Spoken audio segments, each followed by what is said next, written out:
Hello students, कैसे हो? I hope आप सभी बहुत अच्छे होंगे। हम पढ़ रहे हैं हमारा पाठ 5 घर की याद। इसके रचयिता भवानी प्रसाद मिश्र जी हैं।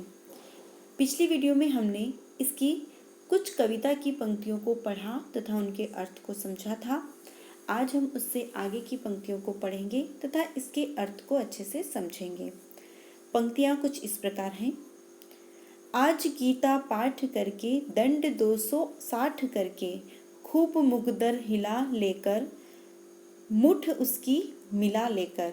कवि यहाँ पर जेल के अंदर बैठे हैं तथा उनको अपने घर की याद बहुत ही ज़्यादा सता रही हैं और उन्हीं याद के अंदर वह अपने पिताजी को याद कर रहे हैं। अपने पिता का वर्णन करते हुए वह उनके बारे में ही बताते जा रहे हैं कि अब मेरे पिताजी उठ गए होंगे, स्नान ध्यान करके गीता का पाठ कर लिया होगा, साथ ही वह दंड और व्यायाम भी करते थे तो उन्होंने व्यायाम कसरत भी कर ली होगी, खूब मुग्दल भी हिला लिया होगा। मुग्दल एक एक्सरसाइज करने का यंत्र है।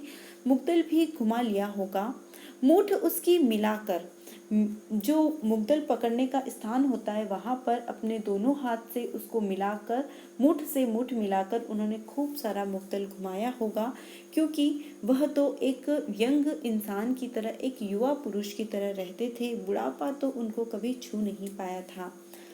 आगे है, जबकि नीचे आए होंगे नैन जल से जल में छाए होंगे, हाय पानी गिर रहा घर नजर में तिर रहा है।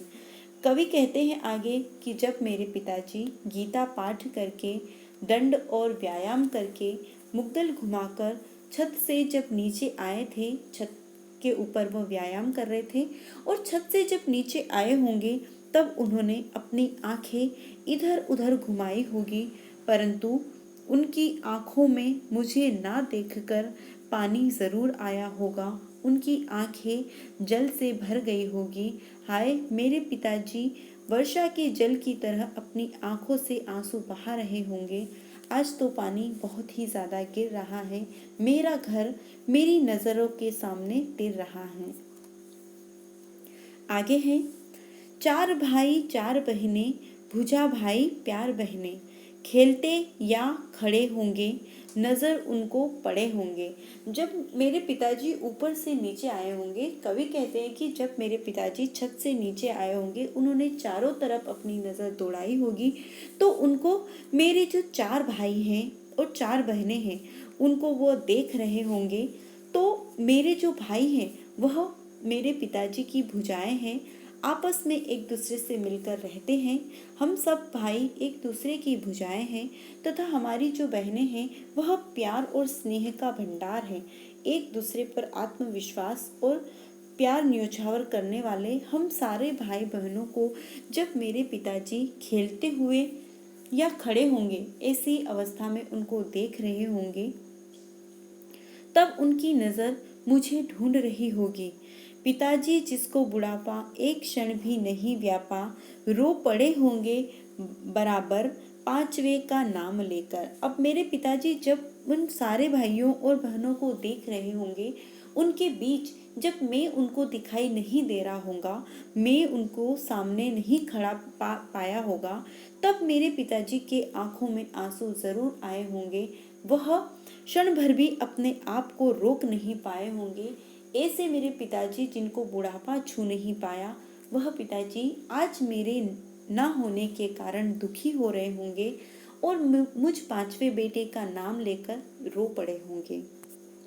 आगे है, पांचवा मैं हूँ अभागा जिसे सोने पर सुहागा, पिताजी कहते रहे हैं प्यार में बहते रहे हैं। मेरे पिताजी का मैं पांचवा बेटा हूँ और मैं अपने आप को बहुत अभागा मानता हूँ, परंतु मेरे पिताजी का मैं सबसे लाडला हूँ। मेरे पिताजी मुझे बहुत ही भाग्यशाली और सबसे लाडला मानते हैं, इसलिए मेरे पिताजी के प्यार और स्नेह का हमेशा मैं हकदार बना हूँ। मेरे पिताजी ने सबसे ज़्यादा लाड़ प्यार मुझे ही दिया है। आज उसके स्वर्ण बेटे लगे होंगे उन्हें हेटे, क्योंकि मैं उन पर सुहागा बंधा बैठा हूँ अभागा। आज कवि कहते हैं कि आज मेरे उन सारे बेटों को देखकर मेरे पिताजी को उनमें कुछ भी अच्छा नहीं लग रहा होगा।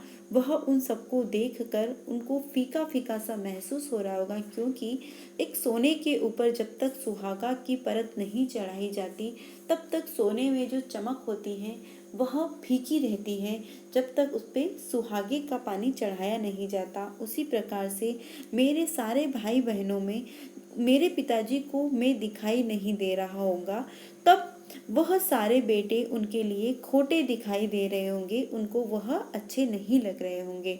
मैं सारे भाइयों को बांध कर उनके ऊपर सुहागे का काम करता हूँ। और माँ ने कहा होगा, दुख कितना बहा होगा, आँखों में किस लिए पानी, वहाँ अच्छा है भवानी। अब पिताजी की जब आंखों से आंसू बह रहे होंगे, मेरे पिताजी मुझे याद करके रो रहे होंगे, तब मेरी माँ ने ये ज़रूर कहा होगा कि आप इतना दुखी क्यों होते हो, आप क्यों इतने आंसू बहाते हो। आपको अपने बेटे पर भरोसा होना चाहिए, आप अपने आंखों से आंसू ना बहाओ, क्योंकि हमारा बेटा वहाँ पर जेल के अंदर भी बहुत ही सुखी होगा और अच्छा होगा, सभी अच्छा होगा और हमारा बेटा हमारे पास वापस लौट आएगा। इससे आगे हम कल पढ़ेंगे। तब तक के लिए थैंक यू।